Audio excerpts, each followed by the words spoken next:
Welcome to Auto Transmission, the podcast from Auto Repair Focus. I'm Phil Curry, here to guide you through another episode of opinion and interview on key topics from the aftermarket industry. In this episode, I'll be talking about headlight glare, another popular subject that's come back to the fore as the clocks have gone back and the nights are getting longer. In addition, I'll be speaking to leading experts from the tyre industry as Tyre Safety Month ends, but the battle to make sure that drivers are checking their tyres regularly and coming into garages to discuss the situation goes on. In both of these areas, workshops have a critical role to play in educating customers. But first, let's get some of the headline news from the last few days around the automotive aftermarket industry. New research conducted by the AA and Tyresafe has shown a concerning picture of tyre safety on UK roads. The study has revealed a significant gap between drivers' perceived knowledge of tyre maintenance and their actual understanding of legal requirements and associated penalties. 61% are unaware that a penalty of £2,500 could apply should a tyre be worn beyond the legal limit or in a poor or dangerous state. In addition, 45% did not know that they can receive 3 penalty points for each illegal tyre. The number of drivers suffering from pothole impacts and breaking down rose by 25% between July and September. That's according to the latest figures from the RAC's Pothole Index. The breakdown provider attended 5,035 pothole-related breakdowns this summer, for jobs such as broken suspension springs, distorted wheels and damaged shock absorbers. This is up from 4,040 problems reported during the same 3 months of 2024. Of those surveyed, 47% said the state of local council-run roads is their top issue for 2025, although this is down from 56% last year. However, while 59% said the local roads they drive on are in a worse state this year than last, this is down sharply from the 73% who said the same in 2024. The Euro Repair Car Service Network has launched the 100k Club, a new initiative celebrating vehicles that have reached 100,000 miles or more. The programme honours both the independent garages that service these high-mileage vehicles and the owners who demonstrate the value of regular, quality maintenance. The initiative introduces a tiered Hall of Fame for vehicle owners, with recognition levels based on mileage milestones. Participants receive digital certificates and custom badges corresponding to their achievement level, with rewards increasing at key intervals up to and beyond the 100,000 mile mark. And finally, a new survey by Autotech Training has exposed a stark readiness gap in the UK's independent automotive aftermarket, with 2/3 of garages lacking any vehicle technicians qualified to carry out ADAS calibrations and repair work.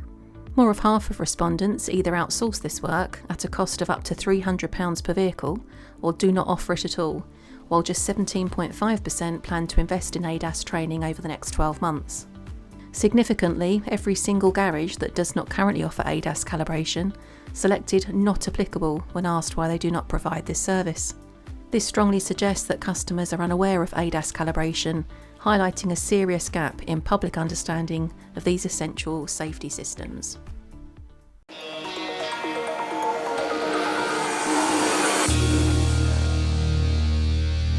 Now, as I record this podcast, it's dark outside and it's a normal working day. And I'm sure you're experiencing that too. Well, of course you're experiencing that too. It's night and day. But with the clocks having gone back, the nights are getting longer. Inevitably, it brings up one topic of conversation amongst many drivers now: headlight glare. Now, headlight glare isn't new, and in fact, this subject became more of a media frenzy in 2023. Drivers are suddenly noticing that as they're driving at night, they're dazzled by oncoming lights. It's led to some people to say they don't feel comfortable driving at night, and some people actually putting off driving at night because they're getting dazzled by lights. Last year, the government announced a report would be created on the subject of headlight glare. That report by the Transport Research Laboratory is now available. And it makes for some interesting reading. Firstly, the findings and the on-road data collection findings suggest that some variables that had influence over the perception of glare and on levels of luminance related to the location in which data was collected and the geometry of the road situation. There's stuff like that. It's a very detailed report. It's 129 pages, so I won't bore you with everything. But what's interesting is that the first consideration the report makes is to improve understanding of road users' experience of glare. For example, through conducting annual glare surveys from representative samples of UK drivers to permit tracking of the issue over time. That says to me that there isn't actually a problem with glare. It's just a natural phenomenon that we're finding. And I agree with that to a point. In recent conversations with Ring Automotive and with Osram, we've all discussed the issue of headlight glare. And there is the issue of drivers looking for glare. If you're driving down a road at night and you're looking straight ahead, the whiter light of LED bulbs, which have been homologated, are absolutely road legal on the vehicles they're installed in. I'm talking about LED matrix lights. I'll come to LED bulbs in a moment. But they do have a whiter light and they're going to attract your eye. And it's about drivers sort of training themselves to not look directly at it, because once you look directly at it, once you notice it, you look directly at it, that's headlight glare. But if you just continue looking straight ahead, you won't notice it. And many drivers are probably noticing these as cars come over the crest of a hill. There's been talk about SUVs and their higher lighting position, but again, light is being shone to the road ahead, not directly into the cars in front. So, again, this report sort of highlights the fact that the issue of headlight glare is not actually an issue. It's just something that drivers perceive but need to get used to. Now, from an aftermarket point of view, that doesn't really say much, but there are points to consider. For example, drivers can cause glare to other road users, especially when driving at night. And one of those issues is around headlight alignment. I had a great chat with Terry from Osram, and she admitted she was causing headlight glare because her headlights were out of alignment. Hands up, I have too. My old Skoda, I replaced a bulb myself, didn't think about it, went and got the MOT done, and they pointed out that the headlight alignment was wrong. And that actually does make me think, I wonder how many drivers today have attempted to change their bulbs themselves, not realise how difficult it is, and when they put the headlight unit back into the car, the alignment's out, and therefore they're causing glare. And that's something, again, I bang on about this all the time, but that's something garages can educate drivers on. Just, have you had your bulb changed recently? Do you want us to check your headlight alignment? Because you could be blinding the people coming towards you. But another issue is LED bulbs, and that's LED bulbs in cars that aren't built for LEDs. So those cars that don't have the matrix headlights. Again, I do wonder how many drivers out there see LED matrix headlights and think, I'll have an LED bulb. That will be fantastic for me. I recently did a check on a well-known online auction site that begins with E and ends in Bay. Typed in my registration details, and it came up with dozens of LED-based headlight bulbs I could fit. None of them said they were not legal for road use. So if you think I'll upgrade my headlights, I'll get LED bulbs, straight fit. You can look on there without consequence, but the fact of the matter is, headlamp units in the vast majority of cars are not built for the light that is emitted from an LED bulb. And that can cause glare as well. So again, as garages, it's an opportunity to educate customers. If you want better light, buy more premium bulbs, but make sure that they're road legal as well. The subject of headlight glare doesn't seem to be wanting to go away. This report suggests further studies and annual studies, but the fact of the matter is drivers may be complaining more, but it's not really a new phenomenon. It's just, as that collective consciousness, we talk about it more, we notice it. Yes, there are some areas that are being or leading to headlight glare, but ultimately the issue is just one to be aware of. No change really needed, no major vehicle design changes required. But again, the aftermarket has a role to play. And that is my opinion.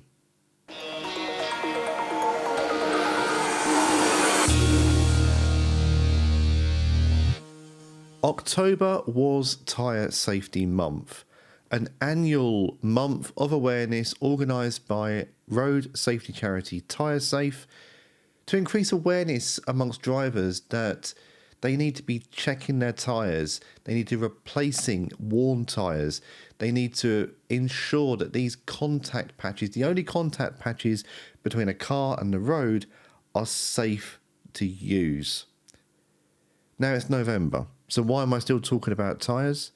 Because the battle never stops.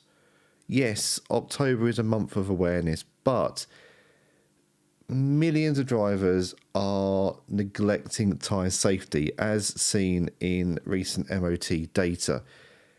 It's an ongoing battle, and again, garages have an opportunity to educate drivers, not just about the need to check tyres, but also the difference between budget, better, best tyres, what their driving styles are like, what they need from their tyre. Do they want a cheap tyre that will do them a few thousand miles, or do they want something that's going to last them a bit longer if they're doing motorway journeys, better wet grip, better fuel economy, so on and so forth?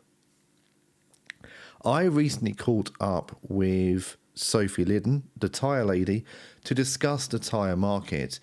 And I also recently spoke to Stuart Lovett, the chair of Tyresafe, to see the role that garages play when it comes to ensuring drivers are aware of the crucial aspects of tyre safety. First up, here's some of my chat with Sophie. Do you think more drivers today are neglecting their tyres and tyre care than ever before? 100%. I think from conversations with my dad, obviously he's been doing this for more than 40 years now. He says that it's just as bad as it ever has been. But from when I started working within the family business, like I think it's about 11 years now. Well, obviously I've been in the business my whole life, but really it's been like 11 years that I've worked specifically within the business. I think it's got worse, and I think it is down to the COVID, because the cars sat for so long. So I think that people didn't realise tyres were being neglected, they weren't being driven on. The weather we had it so hot in COVID, and then obviously we had the cold, and the way the weather's changed. Obviously in the UK we don't change our tyres like they do everywhere else, so we're constantly running around on summer tyres because we aren't as educated as other countries, and therefore more cracks, more perishes, which we're now seeing people driving around with now, and they're now having to be changed. And I also think it's the cost of living crisis. I think it seems to be an excuse for everything, and it is an excuse, not an excuse. It is an issue for everyone, because we are all struggling so much just to basically get by, that when it comes to an expense with tyres or anything to do with a vehicle, it is kind of the end of the world to some people. So I think some people know that there's a problem, but they just ignore it, but they don't realise the danger that they're putting themselves and the families in. If you had a problem with your boiler, you're not going to ignore it, because you're going to be facing of it something happening, something could be quite catastrophic, and people need to think about the vehicles in the same way, because it's exactly the same. Do you think there's a technology element as well? I was speaking to someone the other day, and we were talking about sort of, reliance on sat navs and things like that. And obviously with TPMS, it means that you don't actually have to physically get down and look at your wheel and get the monitor out to check the tyre pressures. So is there a way to sort of, because you're sitting in the cockpit looking at your tyre pressures, you're not actually looking at the tyres as well. So it's almost too easy to miss the dangers in terms of, cracks, perishes, or really worn down tread. I think that TPMS sensors, the technology that you have around tyres, is obviously a great thing. It's a great gadget to have on a vehicle, but I also don't think it's a great thing at the same time, because unfortunately people who own vehicles think that that's the thing that's going to tell them when the tyre is in danger, basically, or needs help. And sometimes issues with tyres can completely be missed because people are waiting for that light to come on. But say it's a bulge in the side of the tyre, say a nail's gone in but hasn't lost any pressure, that TPMS light would not come on. So I think it's a great piece of technology, but also it's not great at the same time, because people really need to be checking their tyres at least once a month. They need to not rely on the technology. I don't rely on it in my car because I drive a Ford Mondeo, and anybody who owns a Ford knows that the TPMS sensors on Fords, especially the sensor valves, they are horrendous and they go all the time. They leak. So I don't rely on mine, because I know that my tyres are at the right pressure all the time, because I check them monthly, religiously. And if I'm going on a long journey, I always check my pressures beforehand. And I think it's just one thing that people need to get used to doing, is just checking the pressures. It literally takes 2 minutes. It's one of those things, isn't it? It's a nice to have, and it gives you an alert on the journey. But absolutely right, you should be. I check my pressures, regularly, and check my tyres regularly as well. And it's something. It's a habit I think we should be getting back into, isn't it? It's the one thing I don't understand is that we have a driving lesson where you really do get taught the basics of car maintenance, and then this is not anything against driving instructors. It's not their responsibility. What the responsibility is the people who are the caregivers, the guardians, parents for these people who are learning to drive. I think they lack the knowledge of it as well. I know all about a vehicle. I know how to do everything on a car because my mum and dad have taught me, but they're from a generation where it was taught by their parents. They all worked on cars together. You didn't have to be interested, but it was like a thing when within that age group.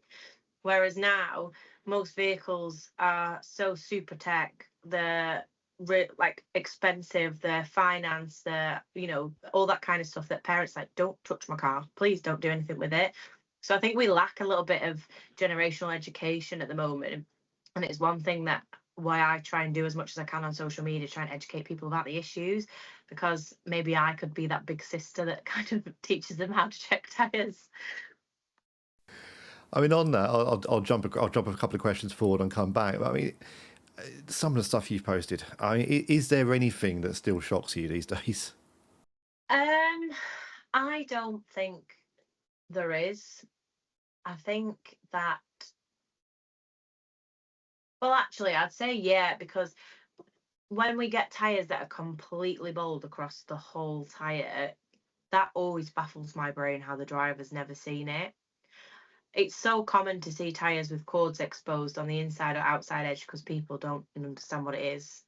It's so common for people to run a tyre flat because they don't realise they've been driving on a puncture. So common for underflated or overinflated tyre damage. But when you see it completely bald and it literally looks like a Formula One tyre, they do shock me, because I almost think like, how have you never seen that?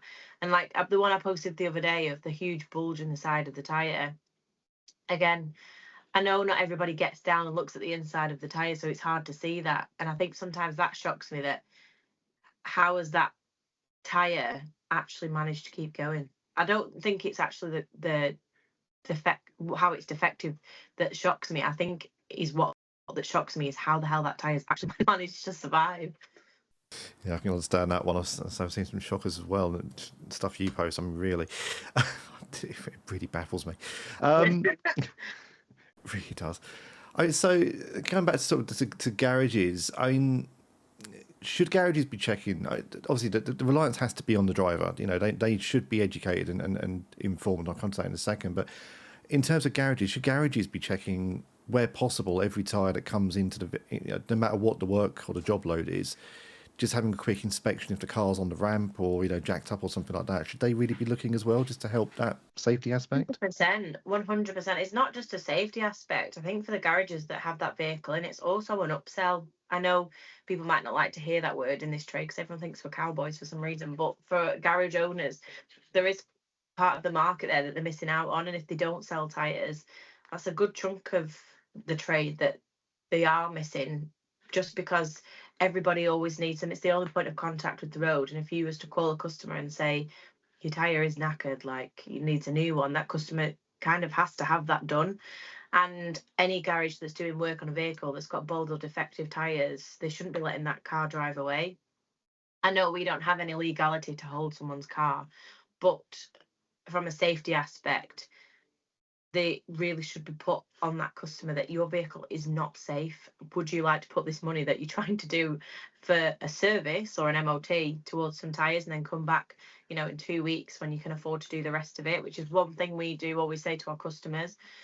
If they can't afford the work, we couldn't afford the tyres and the work that we were originally supposed to be doing, we always offer the tyres first, because I'd rather the point of contact with the road was what was keeping them safe than them just needing an oil and filter change or an MOT. Obviously the MOT is completely legality, you need to do that, but a service, put the money towards your tyres and then come back 2 weeks later, have the service done, you can get it all done at the same time. So yeah, I think if any garage that's not checking tyres is missing out massively, and that's not just safety aspect, it's also profit for them too. And on that, I completely agree with the upsell thing. I think I do wonder sometimes there's this, for garages, there's this concern that they're going to look like cowboys because of the perception of the industry, which the completely different subject does my head in. Me too. In terms of sort of, say, look, we've got obviously the budget tyre, the cheaper chips, and then sort of you move up through the range. Are budget tyres worth it? I guess if that's all the driver can afford and the tyre is, their existing tyre is absolutely knackered, then it's good to have them on something that's safe. But, is a budget tyre really worth it? What are the upsell opportunities for garages to say, look, you spend a 20, 30, 40 pound more per corner and you're going to get something better? Budget tyres are the basic, they're like the low of the low, I guess, but it's still, so a 205 55 16 budget tyre, we sell them for £65, 60 to £65, and then a mid-range tyre, which is one of the Churchills that we sell that probably about 75. So there's like a 10 £15 difference most of the time. That small difference is always an upsell for customers. However, when it can be a bit of a jump, I always see they're a bit more hesitant, but I always assure the drivers, yes, it is a budget tyre. However, it's safer than the bald tyres that you're driving around on. And if this is just a stopgap for this moment in time where you can save to afford a better tyre next time, it's safer than you driving around on bald tyres. And also, a lot of budget tyres that are on the market at the moment, if you know your tyre brands, some of the budget brands are actually quite good and some of them last well. And if you religiously check your tyres and have your alignment checked, they can last you quite a decent amount of time. And then also, if you research into tyres before you was to go and buy them, there is also budget brands which are owned by premium brands, which also make mid-range brands. So you've got that to think about. If I was going to go for a budget brand and maybe look at one that's made by, say, Michelin or Hankook or, that kind of thing. And Stuart, how important is it for workshops and technicians to check tyres and discuss tyre safety with their customers when they come into the garage? Well, obviously, from Tyresafe's point of view, and we only campaign, I think it's important to get right out there at the beginning. We don't lobby government for any changes to the law or to changes to regulation. So this is all about trying to get people to understand the importance of safe, legal, roadworthy tyres. And so, of course, the garages have an absolutely crucial role And this is where the technicians can come in, because it's the single point of engagement. Tyresafe can't do this. We do lots of campaigns. This is Tyre Safety Month, so we've been campaigning for 20 years to bring about this behavioural change, that people will take tyre safety seriously because of the potential consequences of not doing so. So this is the opportunity for garages to work with their customers, and also to then build that customer base by providing that sound, reliable service. And as we all know, if we all get good service, we tend to go back to the same places time and time again. So talk about how to engage with the customer, to explain why this is so important, but also ask them, what kind of driving do you do? So obviously the range of tyres that are now available, performance depends on the type of tyre that you want. So it's not just, and we hear anecdotally all the time, and some surveys are suggesting that people come in and just say, what's the cheapest tyres for this car? Well, if you're going to be doing long distances on high-speed roads, motorways and dual carriageways, you're putting your children in your car, you're going to load your car up because you're going on holiday, then perhaps the cheapest tyres for you is not the best tyre. So this is something that we think that the technicians have an absolutely critical role in getting that message across to the customers, and combat that complacency that most people have, to think that this is a distressed purchase, something I have to do, rather than something that you should plan for, because of course tyres wear. And I think that's something that the garages can be explained to people, is that as the tyres wear, the performance of the tyre will change. So you cannot expect the same stopping distances, particularly in the wet, from a brand new tyre to a tyre that's now down to the absolute bare legal minimum of 1.6. So again, what the garages can do is, by offering that professional tyre check and engaging with the customers, we firmly believe here at Tyresafe that you will then build a customer base for life. And once you do that, people then bring the friends and the neighbours and the kids in once they're.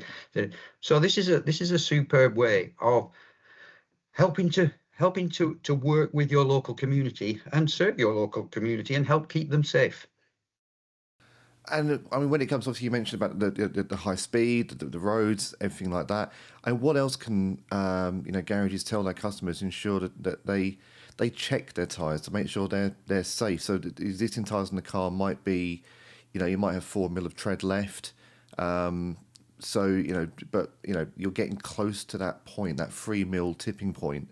So what can garages say make sure you check these and check them across the width as well, not just a quick glance or, as you said, a tyre kick? Yeah, I think what they can talk to the customer about is that talk to the customer. I think very often the customer will be sat there drinking a cup of coffee in the waiting room, or maybe reading one of the the magazines that perhaps probably out of date. For a start off, you could actually put. So the first thing we suggest is that whichever garage is, join us, join Tyresafe, join our campaign. It's very easy to do so. For an independent garage, it's only £150 a year, and because we are a registered road safety charity, that is corporately tax deductible. So join that. Therefore, you will then have access to all our materials. So you can put our campaign materials, you can refresh that, change that round. But also we have a huge amount of resources which would then be free to all our members. And we have posters that you can download to say you're a Tyresafe supporter. So that's the first thing, is use some of our material in your waiting room. So somebody's not reading a 3-year-old Lancashire Life magazine. Maybe they could be reading something that was actually pertinent to the purchase that they're about to go through. But I think the other thing is then talk to them. Don't leave them in the waiting room. If you find something, explain to them what you found. If you've seen the tread, which of course is the legal bit, but also if you and explain to them that whilst the tread might be, say, 2 mil now, so it's still legal, but talk about the thickness of a credit card down to the legal minimum. Talk about the change in performance and explain to them why this purchase is important now, If it's down to sort of 3 mil, then why you need to be thinking about and planning for changing that tyre very, very soon because of the wear and everything else. But talk about the braking distances. And again, if your technicians don't have that knowledge, then we have posters, we have a range of materials that you could put up and you could point to it and explain to them, look at the stopping distances as your tyres start to wear down. If you're putting your kids in your car, or you're putting your friends and your relatives in the car, you're going higher speeds, look at the performance. And so you can actually give them an informed discussion rather than just leave them sat in the waiting room and come out and say, well, there's the bill. Because most people wouldn't find that probably the most engaging customer service. And of course, when it comes to fines, I mean, it's not just about the road safety implications. The driver is liable as well, aren't they? If there's a problem with a tyre, the fines are quite big, aren't they? Our surveys have identified that people don't even realise the consequences of driving with illegal or defective tyres. So most people, certainly a great majority of people, do not seem to realise that it's a maximum of £2,500 and 3 points per tyre. When we say per tyre, I thought it was per vehicle. No, it's per tyre. And so if you're already, if you've already been fortunate enough to have 1 or 2 speeding offences, or you've been caught with your mobile phone and you've already got 6 points, a couple of illegal tyres could be enough to end up with a driving ban. And we don't want to start going into all the potential consequences that. And I think the other thing, again, join us, use our material, but tell people now's the time to act on these tyres that you brought in today, to ask for some advice. Act. Talk about air condition and tread. If you find any damage or uneven wear, explain to them that what you found and talk to them. But then there's other things that you can do in terms of offering them things like time to pay, pay by installment. So it doesn't have to be a sudden, you actually need 2 tyres or 3 tyres rather than the one that you thought, because you've explained. And to say there are things that the garage, the company can do to help to maybe take some of the pain out of suddenly having a lot bigger distress purchase than they planned for. So there's lots of things that they could do to understand why tyres are so crucial. And again, there's things you could build into that conversation. If you are involved in a crash, obviously not every crash leads to a casualty, but if you are involved in a crash, then the costs of losing your no claims, the cost of excess, the cost of repair. So it might be a shock to pay £150 for a tyre, but what's the excess that you would lose?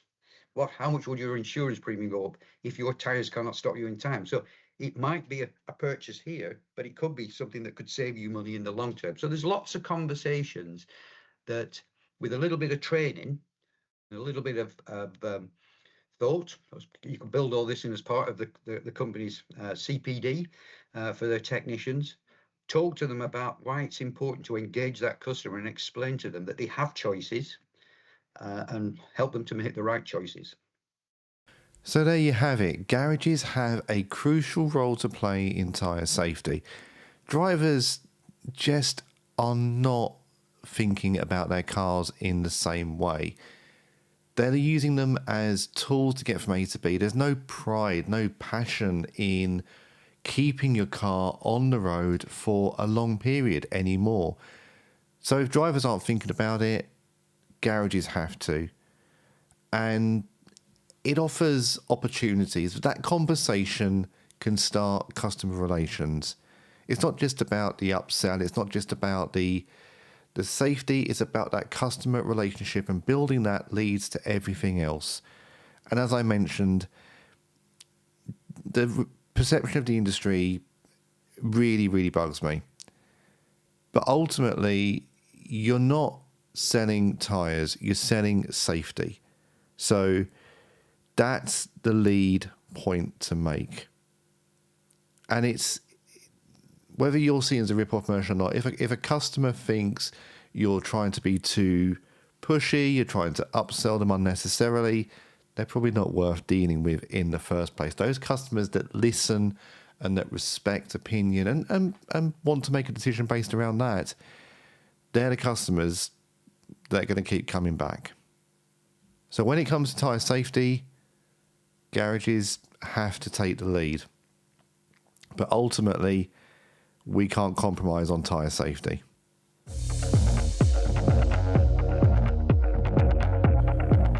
My thanks in this episode go to Sophie Lyden and Stuart Lovett for joining me and talking about tyre safety. And also thanks to everyone listening. You can stay up to date with the latest information on the UK aftermarket at autorepairfocus.com. And while there, don't forget to sign up to the free weekly Insight newsletter, bringing everything you need to know direct to your email inbox. Additionally, check out our YouTube channel for all our video features. And finally, subscribe to Auto Transmission wherever you get your podcasts. Thank you very much for listening. We'll see you in the next episode.